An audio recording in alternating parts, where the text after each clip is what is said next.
S, ಇನ್ನು ಬೆಂಗಳೂರು ದಕ್ಷಿಣ ಕ್ಷೇತ್ರದಲ್ಲೂ ಕೂಡ ಮತ ಎಣಿಕೆಗೆ ತಯಾರಿಯನ್ನ ಮಾಡಿಕೊಳ್ಳಲಾಗ್ತಾ ಇದೆ. ಆರ್ವಿ ಕಾಲೇಜಿನ ಕೌಂಟಿಂಗ್ ಸೆಂಟರ್ನಲ್ಲಿ ಸಿದ್ಧತೆಯನ್ನ ಮಾಡಿಕೊಳ್ಳಲಾಗ್ತಾ ಇದೆ.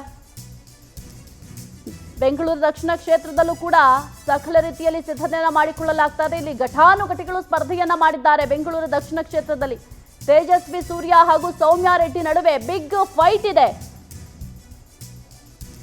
ಬೆಂಗಳೂರು ದಕ್ಷಿಣ ಕ್ಷೇತ್ರದಲ್ಲೂ ಮತ ಎಣಿಕೆಗೆ ತಯಾರಿಯನ್ನ ಮಾಡಿಕೊಳ್ಳಲಾಗ್ತಾ ಇದೆ.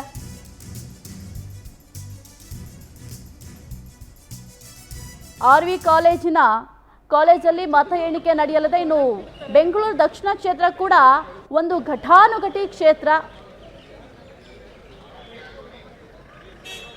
ಎಸ್, ಇನ್ನು ಆರ್ವಿ ಕಾಲೇಜು ಮುಂಭಾಗದಿಂದ ನಮ್ಮ ಪ್ರತಿನಿಧಿ ದೀಪಾ ನೇರ ಸಂಪರ್ಕದಲ್ಲಿದ್ದಾರೆ. Deepa, good morning. ಈಗ ಬೆಂಗಳೂರು ದಕ್ಷಿಣ ಕ್ಷೇತ್ರದಲ್ಲಿ ಯಾವ ರೀತಿ ಅಂದ್ರೆ ಆರ್ವಿ ಕಾಲೇಜಿನಲ್ಲಿ ಯಾವ ರೀತಿ ಸಿದ್ಧತೆಯನ್ನ ಮಾಡಿಕೊಳ್ಳಲಾಗಿದೆ, ಮತ ಎಣಿಕೆಗೆ ಭದ್ರತೆ ಹೇಗಿದೆ, ಕಂಪ್ಲೀಟ್ ಡೀಟೇಲ್ಸ್ ಕೊಡಿ. ಸಾಹಿತ್ಯ ನಿಜ, ಇವತ್ತು ಲೋಕಸಭಾ ಚುನಾವಣೆಯ ಮತದಾನದ ಪ್ರಕ್ರಿಯೆ ಆರಂಭ ಆಗುತ್ತೆ. 8 ಗಂಟೆಯಿಂದ ಈ ಒಂದು ಮತದಾನದ ಪ್ರಕ್ರಿಯೆ ಆಗುತ್ತೆ. ಬೆಂಗಳೂರು ದಕ್ಷಿಣ ಕ್ಷೇತ್ರದ ಒಂದು ಚುನಾವಣೆಯ ಮತದಾನ ಈ ಒಂದು SSMRV ಕಾಲೇಜಿನಲ್ಲಿ ಅಂದರೆ ಜಯನಗರ 4th ಬ್ಲಾಕ್ನಲ್ಲಿರುವಂತಹ SSMRV ಕಾಲೇಜಿನಲ್ಲಿ ನಡೀತಾ ಇರುವಂತಹದ್ದು. ಈ ಬಾರಿಯೂ ಕೂಡ ಘಟಾನುಘಟಿಗಳ ಸ್ಪರ್ಧೆ ಈ ಒಂದು ಕ್ಷೇತ್ರದಲ್ಲಿ ಇತ್ತು. ಒಂದು ಕಡೆ ಕಳೆದ ಬಾರಿ ಗೆದ್ದಂತಹ ತೇಜಸ್ವಿ ಸೂರ್ಯ ಅವರು ಮತ್ತೊಮ್ಮೆ ಅದೃಷ್ಟ ಪರೀಕ್ಷೆಗಿಳಿದಿದ್ರು. ಈ ಕಡೆ ಸಚಿವರ ಪುತ್ರಿ ಅಂದರೆ ಅವರಿಗೆ ಟಫ್ ಕಾಂಪಿಟೇಟರ್ ಆಗಿ ಸಚಿವರ ಪುತ್ರಿ ಸೌಮ್ಯ ರೆಡ್ಡಿ ಕೂಡ ಈ ಬಾರಿ ಸ್ಪರ್ಧೆಗೆ ಇಳಿದಿರುವಂತಹದ್ದು. ಇನ್ನೇನು 8 ಗಂಟೆಯಿಂದ ಮತ ಎಣಿಕೆ ಆರಂಭ ಆಗುತ್ತೆ. ನಾನು ದೃಶ್ಯಾವಳಿಗಳಲ್ಲಿ ತೋರಿಸ್ತಾ ಹೋಗ್ತೇನೆ. ಬಿಗಿ ಬಂದೋಬಸ್ತನ್ನ ಮಾಡಲಾಗಿರುವಂತಹದ್ದು, ಸಂಪೂರ್ಣವಾಗಿ ಬಿಗಿ ಬಂದೋಬಸ್ತ್ ಈ ಒಂದು ಏನು ಮತ ಎಣಿಕೆ ಕೇಂದ್ರದಲ್ಲಿ ಇದೆ.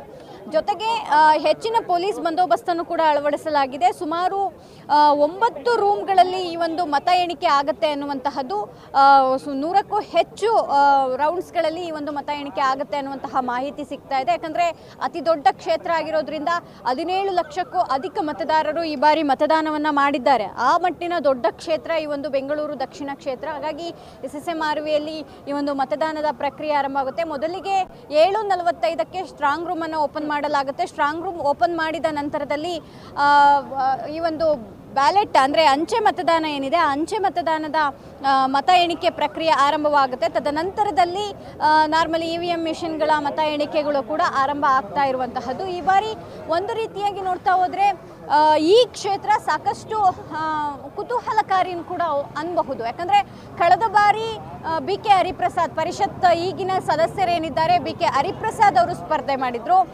ಜೊತೆಗೆ ಮೊದಲ ಬಾರಿಗೆ ತೇಜಸ್ವಿ ಸೂರ್ಯ ಕಳೆದ ಬಾರಿ ಸ್ಪರ್ಧೆ ಮಾಡಿ ಗೆಲುವನ್ನು ಸಾಧಿಸಿದ್ರು. ಆದರೆ ಈ ಬಾರಿ BK ಹರಿಪ್ರಸಾದ್ ಅವರಿಗೆ ಟಿಕೆಟ್ ಸಿಕ್ಕಿರಲಿಲ್ಲ. ಅದರ ಬದಲಾಗಿ ಸೌಮ್ಯ ರೆಡ್ಡಿ ಅವ್ರನ್ನ ಕಣಕ್ಕಿಳಿಸಲಾಗಿತ್ತು.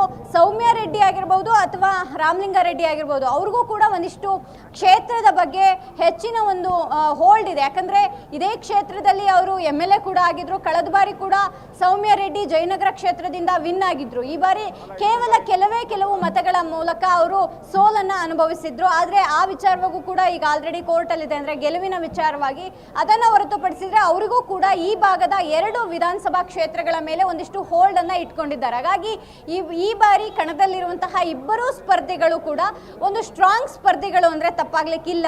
ಸಾಹಿತ್ಯ. ಓಕೆ, ಥ್ಯಾಂಕ್ ಯು ದೀಪಾ ನಿಮ್ಮೆಲ್ಲ ಅಪ್ಡೇಟ್ಸ್ಗಾಗಿ.